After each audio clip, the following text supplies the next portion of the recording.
So this is very important. This is very, very important. As we're now streaming live, Rudy. As you continue to grow and develop, your team, you guys, the size of your team is limited by your leadership skills, basically, right? Your leadership ability, it's kind of like there is a lid, right? So your leadership ability is going to limit the growth on your team. 3-4 years ago, I did a major change in my team. Now, as your team continue to grow, as many of you continue to grow your team now, this is a $4 million GCI model that you are duplicating. As you realize, then you're dealing with more people, right? So 3-4 years ago, I did major change, and I was like, man, people are leaving, right? So in my team. So what happened was that you need to have 1 or 2 people that's really, really close to you. So I remember the individual I'm going to introduce to you. I went to him and I was like, man, so he mentored me, he coached me. I knew him for over 10 years, but 3-4 years ago, he came to me and he gave me all these learning lessons so now our team continue to grow, and now we are expanding. So I want to bring to you. So Dr. Daniel HANAFI, he planted over 1,000 churches worldwide. He ran an international nonprofit, and also, I think he also mentored and coached other businesses, and he grew, I think he just set up 7 leadership schools. So today, I think you are here. Pastor Danny, are you with us today? So today I wanna bring up to you guys the leadership principles for business owners, entrepreneurs, team leaders, and Dr. Daniel HANAFI, and he's not just preaching it, right? So he's been, he owns his own business, he runs an international organization, he's the leaders, and I personally, at the lowest, how do you know you have a true friend, right? When you are successful, everything good, of course, everybody is your friend, right? Everybody wanna be around you. But when your business going through the valley of death, and then the people that surrounding you that lift you up, man, that's your true friends. So help me welcome my mentor, my coach, my pastor, my leadership mentor, Dr. Daniel HANAFI here. Welcome to your Home Sold Guaranteed Realty Team Leaders Meeting. Oh, thank you. Hello, everybody. Thank you so much for such a glowing introduction from my buddy here, Rudy, and just very proud of what he's doing and what he's doing with people. I love one thing about Rudy is his love for people is genuine. He genuinely cares for people, and I think that's such a value, such a great value. So Rudy asked me to share about 30 to 40 minutes today on some leadership principles. So I'm happy to oblige. I myself, that seems to be the theme of my life so far. Yeah, I've been in business. I started my own business when I was 18 here in the United States. Have led more, I've built 6 businesses and been a full-time pastor, also started a church and started about 1,100 churches in many countries. Yeah, I'm about to start 10 Bible schools in 7 countries simultaneously on August 31st. So that's going to be really exciting.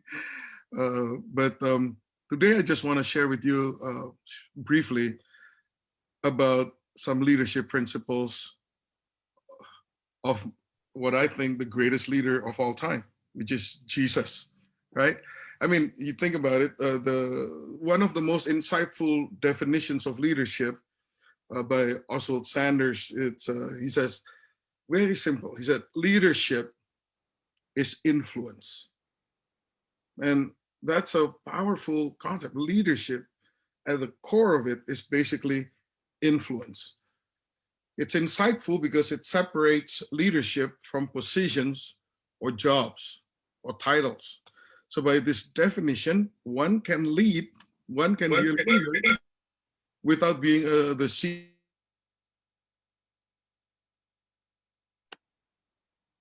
Sorry, have I been talking to myself all this time, or? No, go ahead. One can lead, and then you Oh, disappear. okay. I was worried. But one can lead without being the CEO, without position, without because leadership is basically influence, and anyone who exercises significant influence over others is exercising leadership. And why do I pick Jesus? Not just because I'm a pastor, but if 2.5 billion people follows you 2,000 years after you exit the scene, so to speak, I would say that's phenomenal leadership, right? So, can I share my screen, Rudy? Can I share my screen? Okay, let's see here. Okay, great.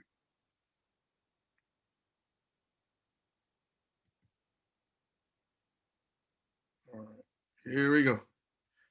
So here it is: leadership principles of Jesus, prepared just for you, for your home sold guaranteed realty.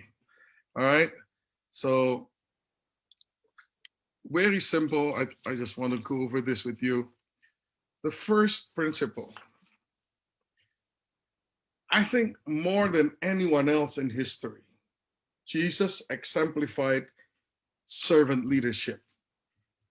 Very uncommon, very different than any other leaders, different than Julius Caesar, different than anybody else.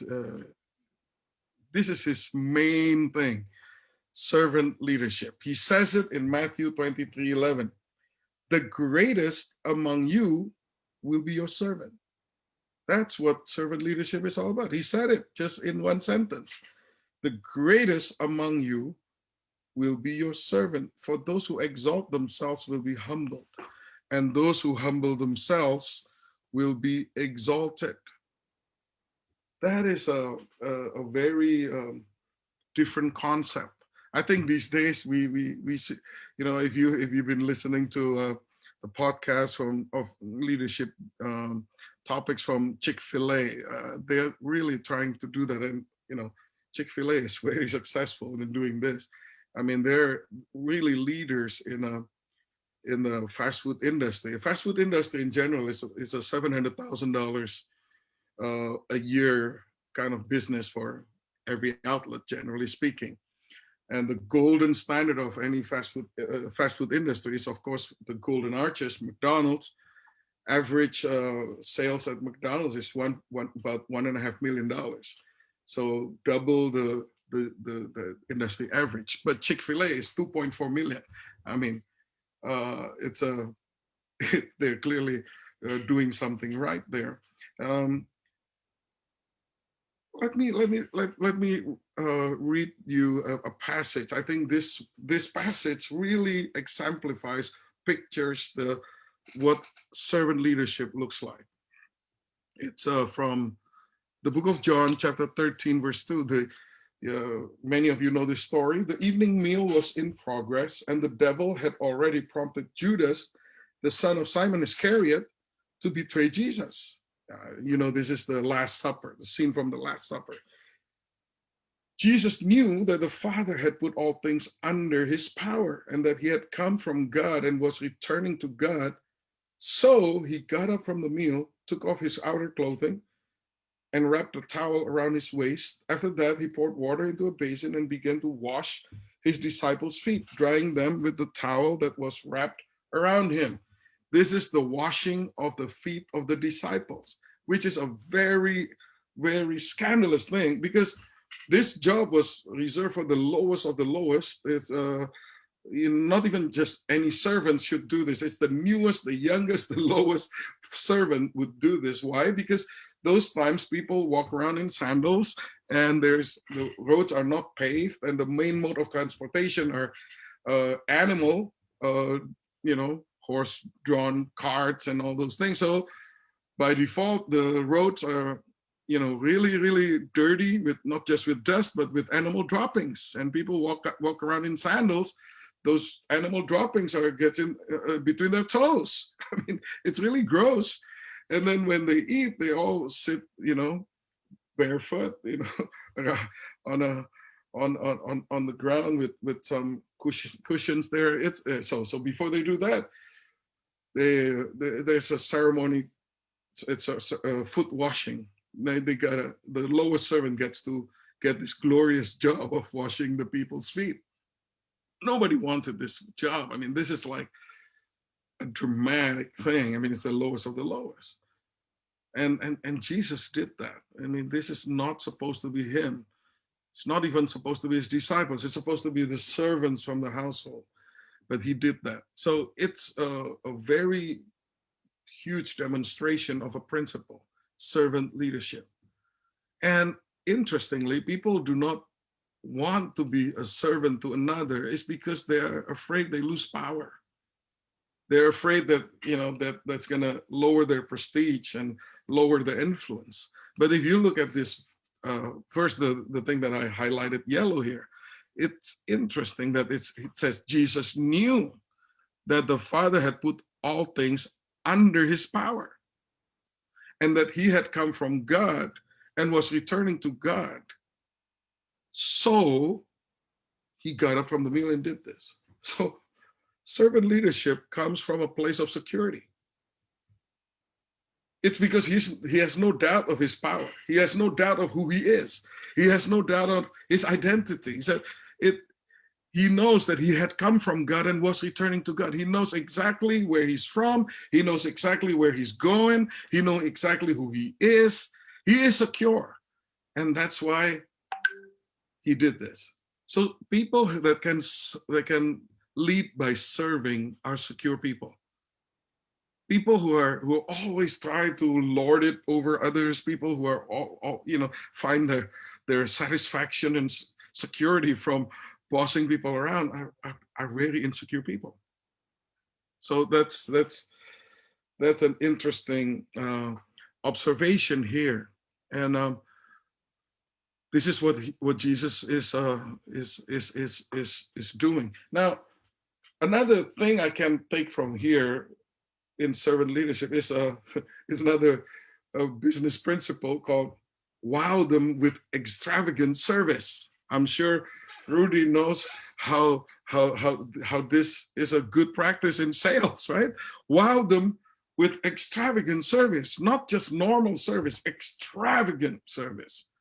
Shock them with an extravagant service, because that drives home a point. What is Jesus' point at this place? He wants to give he wants to transfer a very important value to his people. Now, it's not enough that it should just come to them, but he is counting on them passing on through the generations until now, 2,000 years later, and maybe beyond. So this is like the most important thing he wants to convey. So he had to not just taught the principle, not just preach it, not just quiz them, but show them, and show them with an extravagant, super extraordinary show. For them, it is such a shock. For us, we probably don't get the significance of this because it's not in our culture. But in that culture, it is a shocker. It's the lowest of the lowest that's supposed to do this. And here's the highest among them doing that. So it's extravagant, but it sure gets the point across. But remember, servant leadership comes from a place of security. Here's another verse from the Bible by Paul in a letter that he wrote to the Philippians, the church in Philippi, modern day Turkey now. But this is what he says in chapter 2, verse 3. Do nothing out of selfish ambition or vain conceit. Rather, in humility, value others above yourselves, not looking to your own interests, but each of you to the interest of the others. How pertinent and how relevant it is today, where people are basically selfish, right? So what happens when a whole bunch of selfish people that are looking for their own interests get together in marriage, in business, in transactions? Ugly stuff happens. That's what we see every day. but you can be a different, you can make a difference. You can distinguish yourself by not being part of that value system, right? This is in humility, value others above yourselves. Think about it. How do you see people around you? Just stop here for a minute and think about the people around you, your boss, your coworkers, or maybe even your subordinates, your people that serves you, your secretary, your assistant. How do you really look at them? How do you really look at them? I mean, even in the ministry, I mean, for me as a pastor, how do I look at people that work for me? My secretary, my assistant, my finance person, my tech guy, all this. How do I honestly look at them? What is my attitude, inner attitude towards them? Why do I think they're there? Why do I think they exist right there doing their thing? Like my assistant, is she created by God just to assist me? I mean, I know her position is my assistant, but do I really have an appreciation that every person is sacred in the eyes of God, and that God has a purpose and has a calling for every person? Compare these two prayers, because I've prayed these prayers before, and there is a little difference between these two prayers. The first prayer goes like this: Lord, thank you for all these people that you put around me. Oh my goodness, I can't do my job without them, and you just put them there. Thank you that you equip me in such a way that everything I need, you provide, and they're there to help me achieve the mission that you have given me. Thank you, Lord. Amen. First prayer. Or second prayer is like this: Lord, thank you so much for all these people that you put around me with their different functions. Lord, help me see what is your calling in their life, so that I can help them achieve their calling in you, within their lives. What can I do? Help me see what I can do for them. Help me serve them so they can achieve their calling in you. So in both prayers, I'm thanking God for my assistance, but it comes from two completely different heart attitude, doesn't it? It's totally different. The second prayer comes from this verse right here. In humility, value others above yourselves. That's the essence of servant leadership. The servant leadership is upside down. The greatest among you should be the servant of all. So it's totally different than the system of the world. Like the system of the world is like a pyramid, and you try to get up there, and everybody wants to get to the top, because the top means most power, most resources, most influence over others. But it's the other way around, in Jesus's value system, the leader should be the servant of all. And that is a revolutionary thought. And before we dismiss it, oh, that's Jesus. Well, consider 2.5 billion people still follow him after 2,000 years. That's pretty good. That's a solid track record right there. And that's based on this thing, servant leadership. All right. So something to think about. Moving to number 2. He invests in people. Not your typical people. Sometimes other people would cancel. He invests in those people. Like, look at how he chose his disciples. I mean, there's a tax collector in there. I mean, everybody hates tax collectors.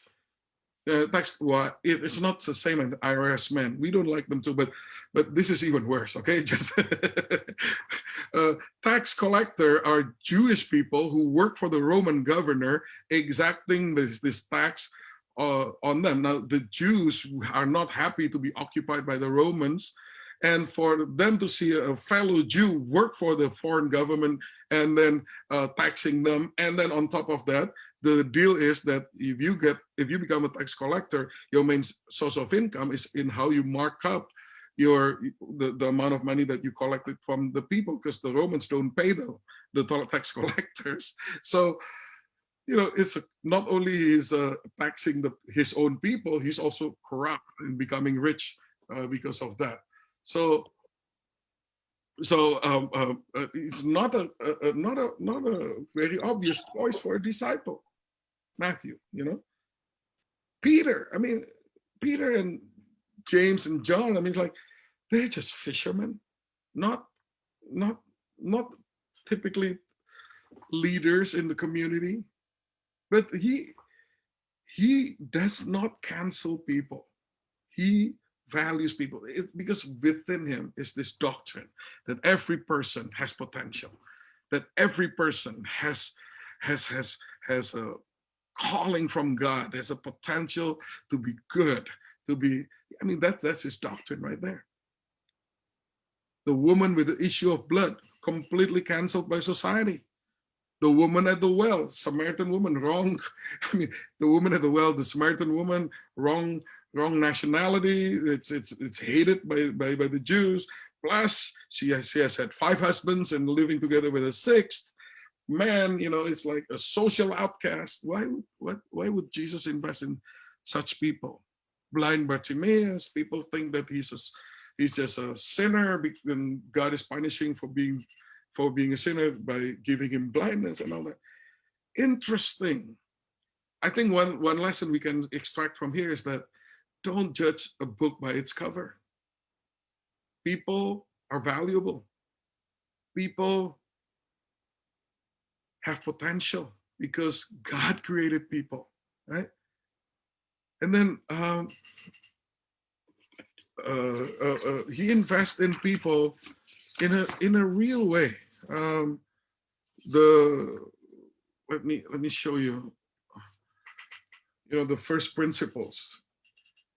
Different strokes for different folks. He doesn't treat everybody the same.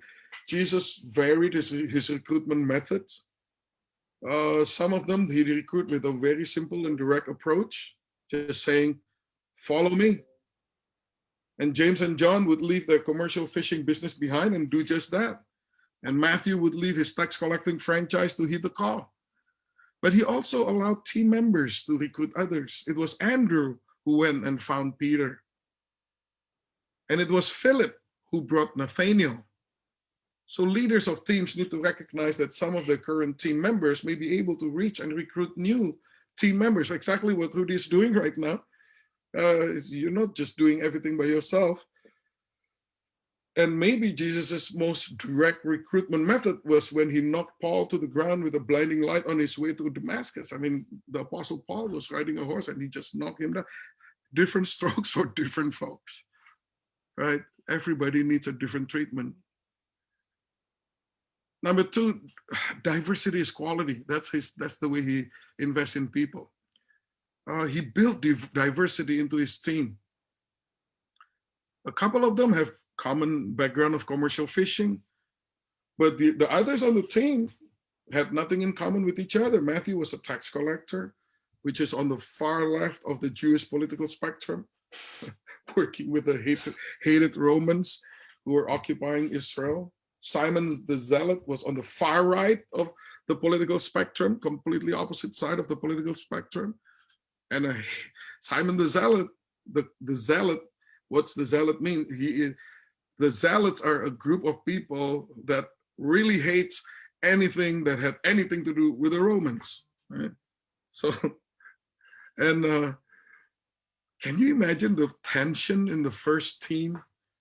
You know, in the team meetings, in the first team meetings, the tension between all these people in the room. But Jesus was able to see past the surface differences to realize the value that each one of them would add to the cause. So discernment to see past a resume is one of the key components of effective team building. Got to be able to see beyond what's described on the outward in the resume. And that quality is called discernment. Discernment. And that's one of the most important things that the Holy Spirit gives people is the gift of discernment. The best teams are made up of people with varied personalities, backgrounds, gifts, and perspectives. Diversity is quality. And then the third one here, he loves everyone equally, but treat them individually, right? He loves everybody the same, but he treats everybody according to their own needs. So Jesus was not overly concerned with treating all team members equally. And as happens as happens on most teams, a few of Jesus's team members seem to rise to the top, and Jesus spent extra time developing them. Peter, James, and John were Jesus' quote unquote inner three. They went places and saw things that the other 9 did not experience. After the resurrection, Jesus is telling Peter about some difficult things that will come in his life. And then Peter looks over to John and asks Jesus, what about him? You know, because Jesus was talking about Peter about how he's going to die. And Peter is like, what about John? Then Jesus said, this is a very famous passage, he said, if I want John to live until I come back, what is that to you? Wow. You follow me. So, wow, that's different. I mean, like, well, we're together. This is the inner three. You told me just how I'm going to die on a cross upside down. And John, you said, you know, and John was the only one that did not die violently out of the 12. He died in old age, even though he was exiled in an island, Patmos. But everybody else met violent deaths except John. Well, it shows that Jesus did not treat everyone the same way. He loves them all the same way, but for some reason he does not treat everybody the same way. And it's clear that Jesus invested more time with the high performers on his team. Right? He gives the right job to the right people, even if it means an outside hire. These 12 disciples are very handpicked people, a select group of high quality individuals to be his disciples, and they're not slouches. But when he needed someone to be the primary carrier of the gospel to the wider Roman Empire, he went outside the original team and went after Paul. Paul very much counts himself an apostle along with the original 12, but much later than the others, as though he had been born at the wrong time. He said, that's his words in 1 Corinthians 15:8. He said, I'm one of the apostles, but I was born at the wrong time, because he was not part of the original 12. But Paul possesses unique qualifications that made him the right pick for the right job. I mean, to take the gospel outside, it was Paul's job. He was an outside hire, so to speak, from the original 12. It's pretty interesting, right? So Jesus invests in people because people is the most important asset. So if you want to learn leadership principles of Jesus, number 1, servant leadership. Number 2, people leadership. And number 3, team leadership. Jesus builds a team. He develops his disciples. He held them to high expectations. He modeled, not only taught his disciples, and he delegated, did not micromanage, he encouraged his disciples to do greater. Jesus was into leadership development and replacement. I mean, he prepared all his leaders to take on this amazing, impossible job to take his message, down thousands of years after, only in 3 years. And the way he does that, I mean, he builds a team. If anyone can do something on his own, it would be Jesus, because he's God, right? it's interesting that how he's going to propagate his message, his very important message, through thousands of years of time. He did not spend more time preaching to thousands or hundreds of thousands of people. He did not spend even more time to do amazing miracles, but he spent most of his time with his 12. That's his decision. The best way to do this is to build a small team. 12. I mean, if God works with 12, I think I get the message. I don't need to start building a team of 50. I need to my core team. I have to build a team. Number one, it's through these others that I get to be able to propagate my message down to the ages. So he develops these leaders. In the beginning, you can read through the whole gospel and see how these disciples changed in quality, in commitment. It was being developed. It was not instant. He very purposely prepared the disciples to take over the ministry. He pushed them beyond what they felt that they were capable of doing.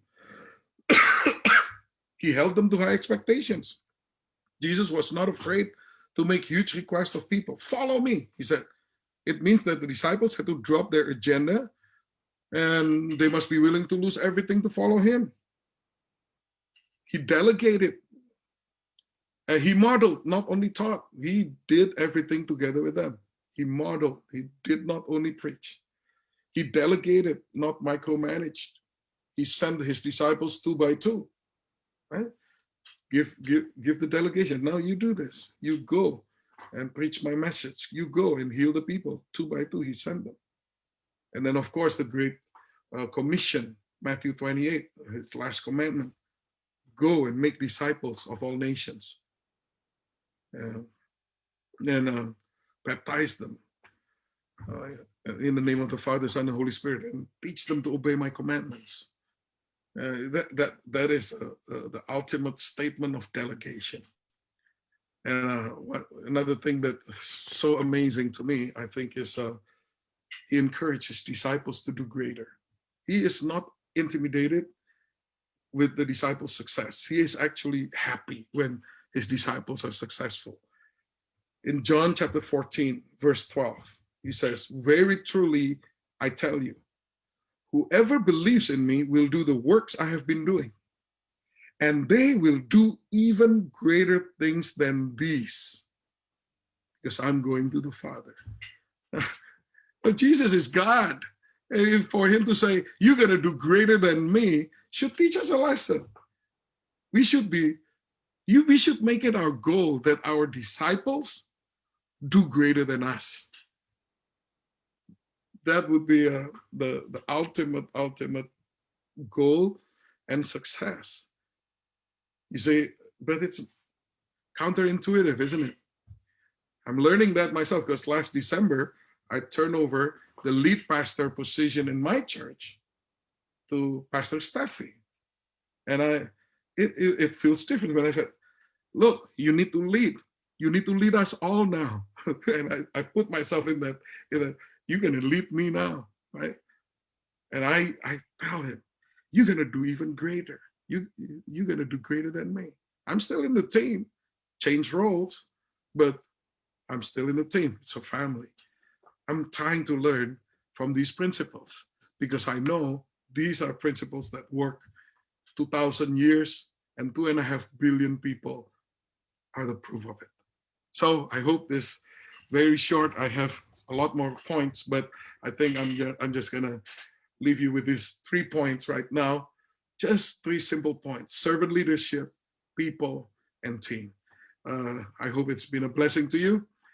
All right, God bless you all, and lead with Jesus. Amen. Hey, thank you. Before you go, if you can stop unshare the screen, President, so that Oh, we yeah. can.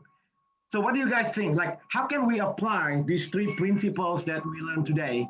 Servant leadership, people leadership, and team leadership. How can we apply it in our day-to-day, either personal or professional lives, right? Because here at your home soul guaranteed realty, President, we are building, mentoring, coaching team leaders to grow and develop their own 4 million so we can serve more people, right? So how would you apply this in your day-to-day operation?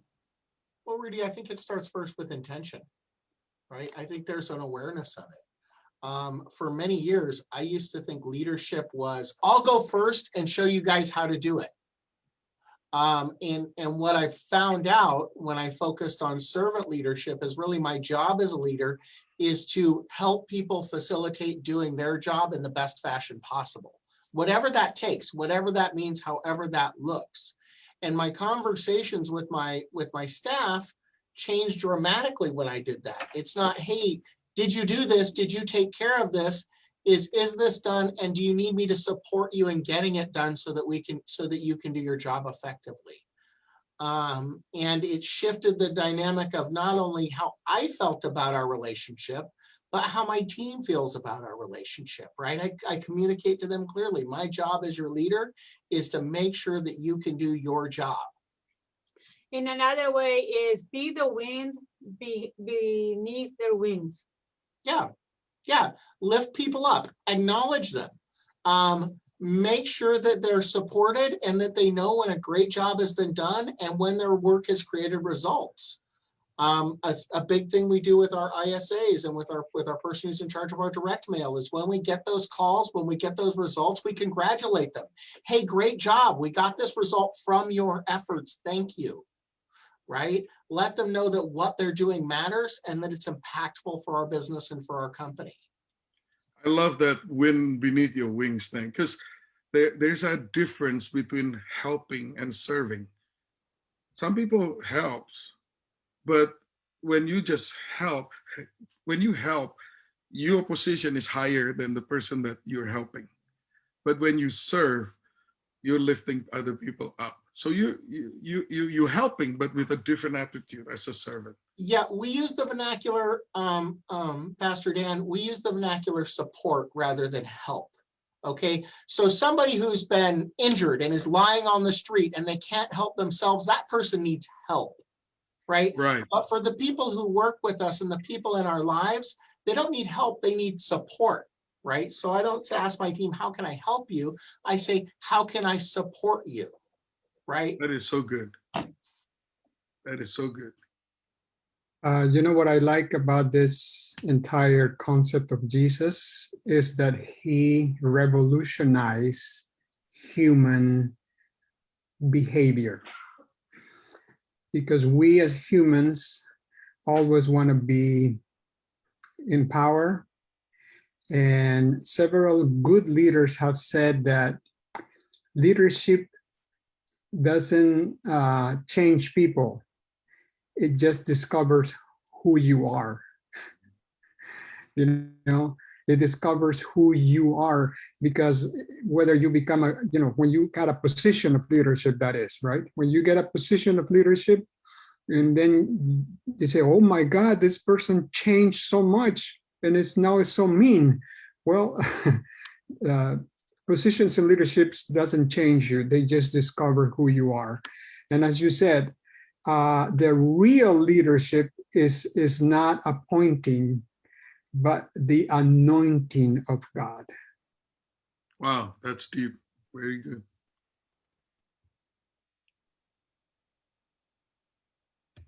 Hey, Pastor Dan, you know what's interesting is from the Jewish perspective, this all starts back from a very similar story from Moses, when his father-in-law was seeing that he was being overwhelmed by everybody coming to him for, we need you to make a decision. We need you to take this advice. And so his father-in-law gave him the CEO hierarchical model. And what's interesting is God then spoke to Moses and said, no, what you need is a group of 12, the tribes, and from them elect a chief that they will light their fire from you, and they will then be their own light for everybody else to light, and the light spreads exponentially. So in the Jesus model, the story that you portrayed is a continuation of God's model, if you will, which is starting with the 12 disciples. They then lit their fire from Jesus or God and goes out, and everybody else hears the good news and exponentially goes out. So that, to echo what Hugo said, is they all have their individual anointings because they accept the leadership role of the responsibility. That's what I see as leadership. It's accepting the burden, accepting the responsibility. As Jews, sometimes we get miscast as the chosen people, which sounds very elevated. And in our vernacular, it's we were the most humble. We were the only ones that accepted the burden of God's law. And so we accepted the responsibility of living under God's law. Nobody. So our midrash, our storytelling says God offered this to everybody in the world, and the Jews were the only stiff-necked, dumb enough people to say, "We'll do it." I love that. Never heard that before. Yeah. So when we hear it's God's chosen people, it's these were meant to be a light unto the nation that said, this is what God can do to a small people. If they live under God and lift them up, and you think about the Jews are still, you can still find Jews in the wild today. We're all the enemies of the Jews in antiquity are gone. Their societies are gone. And so the continuation with the New Testament is an echo of that, where it's the responsibility of accepting leadership, the burden of leadership, so that you can be an example that everybody else can be successful by lighting their flame from you. Awesome. Awesome. Wow. You know, it's very remarkable what you said, because, you know, the Jews as a nation have, they don't have a nation anymore since AD 70 until 1948. It's like that's, and still the culture, the language still there. I mean, it's like, how is that even possible, right? Because for us here, I mean, second generation, third generation, my kids hardly speak Indonesian. I mean, so it's special people indeed. Well, and that's how we get through with traditions, is the storytelling. It's the handing down of our ancestral stories. And so, like you said, if the fear for many people that come from different cultures is if we lose our culture, we lose our language, we lose that touchstone. That's a real fear for people to come in. So how do you preserve that and yet give them the tools to move forward in whatever culture they find themselves in? And I think that's a point too, is when you're building a team, when you're I like Lucas's word, support, when you're helping, empowering that person, like the ancient stories. So the beautiful thing is we've got this book that is a roadmap of how to successfully. So it's not the CEO model, it's the interpersonal model, it's the creating the relationship model, and finding that person where they are. Because I think the historical stories of Jesus is Jesus always met you where you were and still invited you to grow. That's right. Thank you for that. What else do you guys learn that you can apply as you continue to grow and develop your team, serving people, making a difference in your community? Because that's what business is all about. Business is just a vehicle, a tool for you to influence, right? That's now you begin with leadership is influence, to serve the people around you, your community around you. Thank you, Pastor Dan. That was inspirational. I want to say, it's something that's always on our hearts is that, we are here to try and help others. We're always trying to help our clients find their heart's desire. And that's always where we are, is to try with our hearts, connect with them. And then as leaders, we know that we have to get in the trenches with our team members. We know that we need to help them. And it just highlighted and brought it back to a biblical standpoint, which was wonderful. I mean, Jesus washing the feet is amazing. And, I think we're all willing to do that and have done that and will continue to do so. And first and foremost, our leadership and is not based on what we've been able to accomplish, but what we help others to accomplish. And that is one thing that, that just resonate with me, and to be very thankful, and then just to give it to God and ask for discernment, because like you said, love everybody equally, but treat them individually. Everybody has different challenges, but we have collectively as a team, as a leadership team, we have so many gifted and wonderful people here that we do have the resources to help everybody individually. So thank you for spending the time with us this morning. Truly inspirational. Thank you. Thank you, Christine. Thank you. It's a privilege. Yeah. Okay. If there is no more questions, then what's the best way? Pastor Dan, if people want to see, I didn't really talk a lot more about, because I know you grow many leaders around the world. If there is one thing, but I know you share a lot today, but if there's one thing you want to encourage people here at your home soul guaranteed realty, because it's not easy, right? The servant leadership principle that you shared just now, to serve other people, that's not a normal human behavior.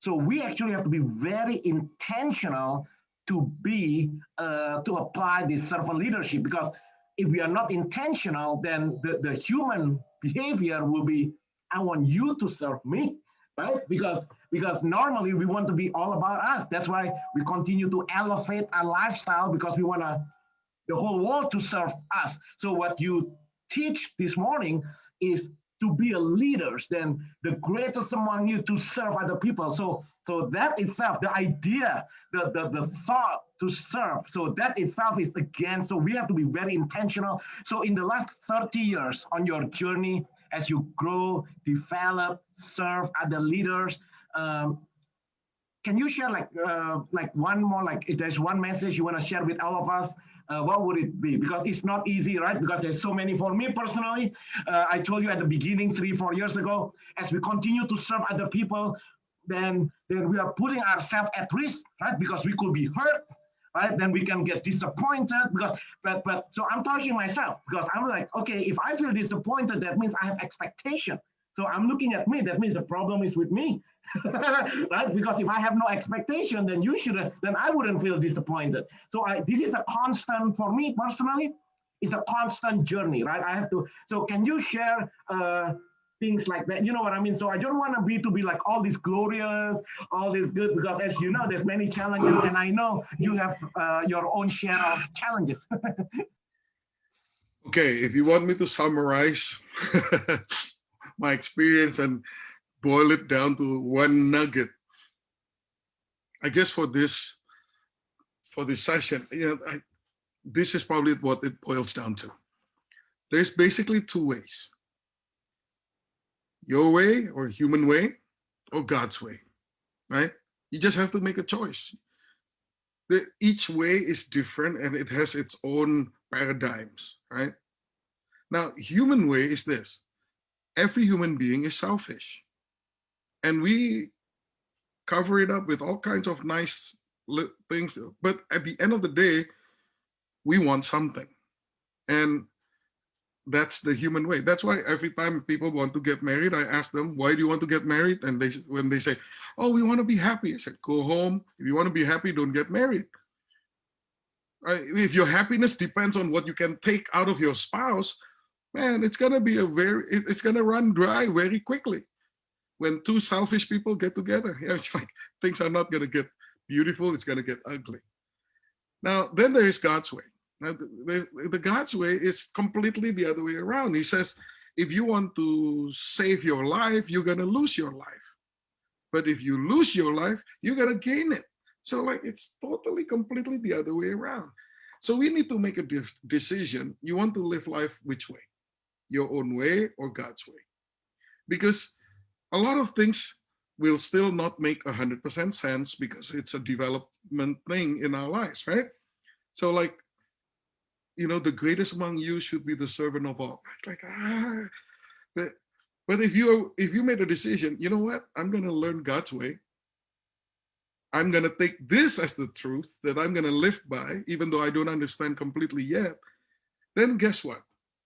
You'll develop in the correct way that will bring you even more, because that's the way it is. It goes into every area of your life, like how you look at people. I learned, you know, somebody said to me like this, which is a great compliment that I cherish. He said, you know, Pastor Dan, I see that your hobby is to dream for other people.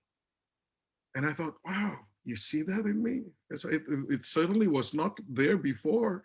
I dreamed for myself. But I learned that every person is sacred in the eyes of God. And when I look at people, I start asking God, like, God, what treasure you put in this person? How can I help them bring it out? So when you start, that's exemplified by Jesus washing the feet of Judas, right? Okay, I can understand he washed the feet of the other disciples, but at that time, the Bible already said the devil already entered into the heart of Judas. He already decided he's going to betray Jesus, and yet Jesus still washed his feet. And I thought, like, that blows my mind. If I were Jesus, I'll probably, if I wash Judas' feet, I'll wash it with boiling water, you know, something like that. But but not Jesus. It's like, wow, that's how much worth he put into every person. Now, if we can learn that, then it changes the way we look at people. It's not plastic, it's not manipulative, it's genuine, because we really genuinely love people and serve people and seek for the benefit for people. And the original, genuine thing always wins, really. It always wins in the end. Awesome. That's it, ladies and gentlemen. Everybody put it on the chat. Thank you, Dr. Daniel HANAFI, for your time today. That will conclude our session this afternoon. Have a good day, everybody. Go serve big.